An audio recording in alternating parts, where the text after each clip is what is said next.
start again. It's a rich thing.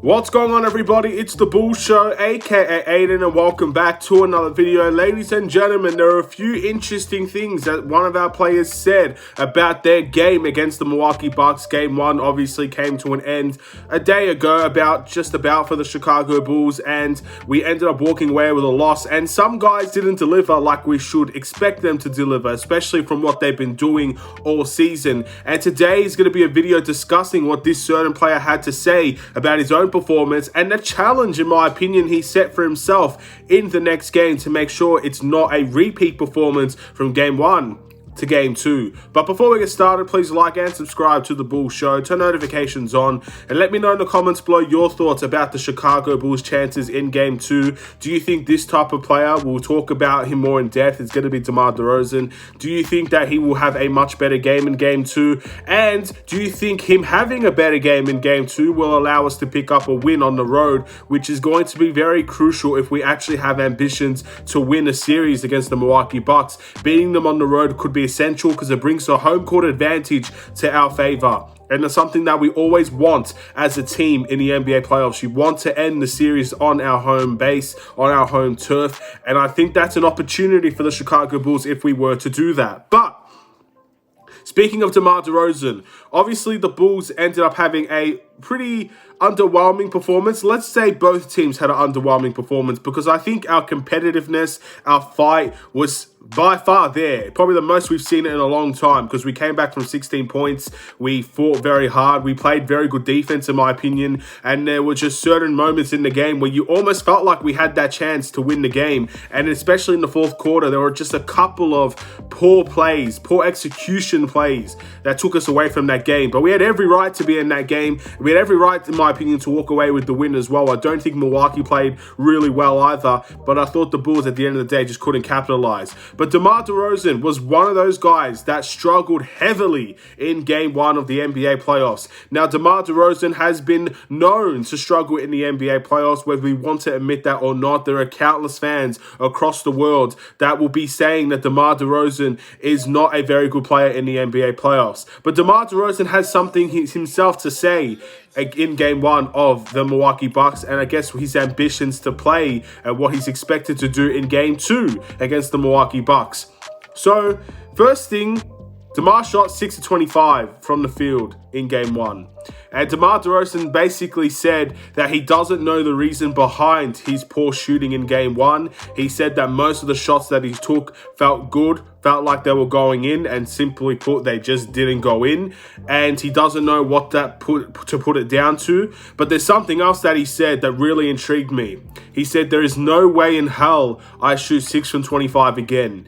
So that, in my opinion, is a very bold statement to make, because if he comes out in the next game and has a bad shooting performance, that's going to look terrible on DeMar DeRozan. And that is the confidence that he has in himself. You've got to give credit to the confidence DeMar DeRozan has in his abilities, because at the end of the day, there are not many people that will come out and say that next game they're not shooting 6 from 25.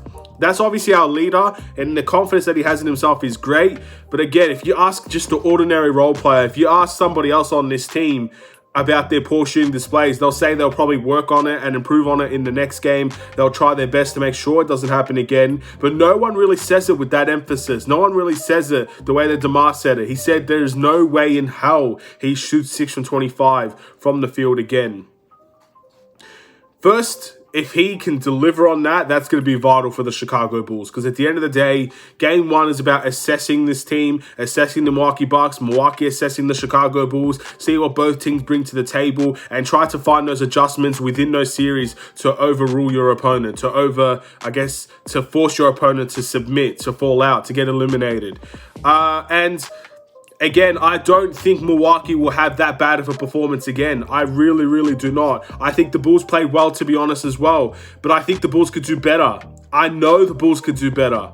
But I also know Milwaukee can do better. And that's something that's a very scary sight to see when you haven't seen the best of either team. But you know, I guess both teams have another level to go up to, but which level are we going to see first? I said in the game reaction, if we see Chris Middleton and Drew Holiday play better, but we continue to see struggles from DeMar and Zach, or we see a poor game from Vooch, that is going to be very scary for the Bulls, and it's something that we might not be able to come back from if we allow that to happen too many times. So DeMar is basically, in my opinion, setting himself his own challenge to not have that type of game again.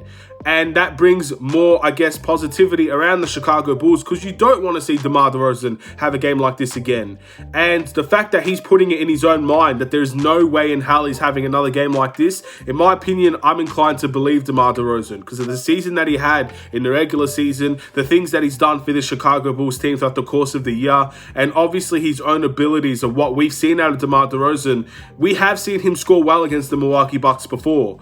So I do believe DeMar DeRozan. I don't think he's going to have as bad of a shooting night as this. But the question is, can he have those efficient nights like he did back in February, where it was over 50% shooting and it was at a high number of shots as well? Can we see that DeMar DeRozan again in the NBA playoffs? Because that's the DeMar that we're going to need. You may not see 6 from 25 again from DeMar DeRozan, but you still might see a 40% DeMar DeRozan instead of a 50% DeMar DeRozan. And those things really count towards the NBA playoffs because the shots are limited and you're not going to get the same opportunities as you do in the regular season. So DeMar DeRozan, if he's taking 25 shots, I'd love to see him make half of those shots. I'd love to see him make one hell of an impact on the scoring end because of the amount of shots that this team has with the limited number of minutes that these guys get. DeMar is the veteran. He's getting the most minutes. Zach is getting the most minutes. Vooch is getting the most minutes. And for those guys to play well is an essential part of the Chicago Bulls' success in this series. So I'd love to see DeMar DeRozan not only not have a bad night like this, that's the challenge for DeMar, to have a night like he did in February, where it was 35, 40-point performances, and it was on very high efficiency, and he continues to have that playmaking side of him as well. That's something I really want to see out of DeMar, because I think it's an essential part. I don't know how Zach LaVine's going to do in the next game. Playoff series will bring the best and the worst out of you. At this point, from Zach LaVine, I've seen some good things and I've seen some bad things. So I can't trust Zach LaVine as much as I can trust DeMar DeRozan at the moment. And Vucevic had a great game, but is that sustainable as well? These are things that will really, I guess, vary depending on game to game, and you just can't trust it at the moment. But the one person that you need to trust is the person that you've been trusting the whole season, and that's DeMar DeRozan. So I put my trust in DeMar DeRozan in Game 2.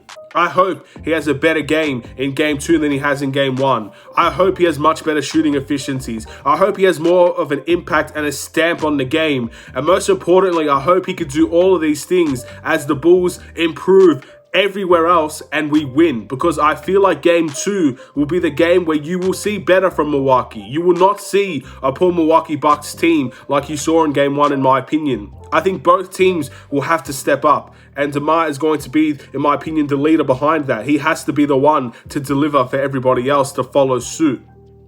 And we'll have to wait and see how that goes for DeMar DeRozan.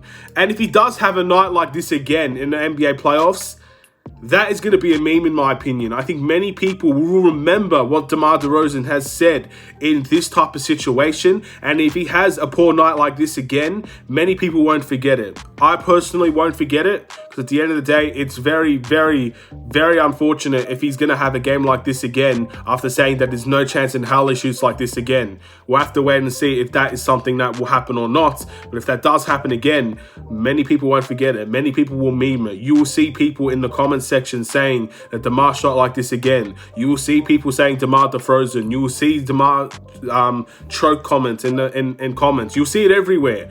Everywhere on every social media platform, you will see it if DeMar has a game like this again. So he's basically challenged himself. I admire the bold statement. I admire how he said it. I admire that he has confidence in himself to know that this will not happen again. Now it's up for him to deliver. Actions speak louder than words. And it's up for the Chicago Bulls players to follow in his lead and to improve from their last performance. Because I think almost everybody can. I think Zach LaVine can definitely improve from his last performance. I think Vucevic can improve from his last performance, despite him having a relatively good game. I think Patrick Williams and Alex Caruso can improve from their performances. I thought Kobe was solid, to be honest. I'm not sure if you're going to get too much more out of Kobe than what you got. But guys like Io, limited minutes, but I think think you could get better. I think you could get better out of Tristan Thompson as well. For a guy that challenged Vucevic and challenged Zach LaVine, I don't necessarily think Tristan Thompson was all that great, to be honest, in his limited minutes as well. So a couple of guys will have to step up in game 2. I personally believe we can get it done. When it comes to winning the game or not, I'm not sure, but I definitely think we have an improvement to go up to, another level to go up to in game 2. And I'm looking forward to see if that will be enough to conquer Milwaukee in game 2. With that being said, I'm going to end the video. Thank you for watching. Please like and subscribe if you're new. Let me know in the comments below if you agree with what DeMar DeRozan said. Do you like the things that DeMar DeRozan said, or do you think it's a risky game that could end in failure for him? We'll wait and see, but it's definitely an interesting topic of discussion in my opinion. We got 2 days, I believe, until the NBA playoffs are back, or at least for the Bulls, not for everybody else, until our game 2 is here. I'm looking forward to it. And honestly, game 1 made me believe we can compete with Milwaukee. Maybe not necessarily win, but it makes me believe we can compete. And that brings excitement, in my opinion, to my eyes, because I want to see this team compete. And it brings great, I guess, positivity in the future, because we competed in our first playoff series in 5 years with pretty much a brand new team. Very little guys were here from the last time we were in the NBA playoffs. In fact, I don't think any of them were. So brand new team, brand new system, brand new environment, and we're competing in our first playoff series. That brings me great hope for next year, for the year after that, where hopefully we can make more moves, make more adjustments, improve this team even more, and compete even more in the future. It all starts here, ladies and gentlemen, and there's no turning back now. This is the team that we roll with. Let's see what this team can do. Take care, and peace.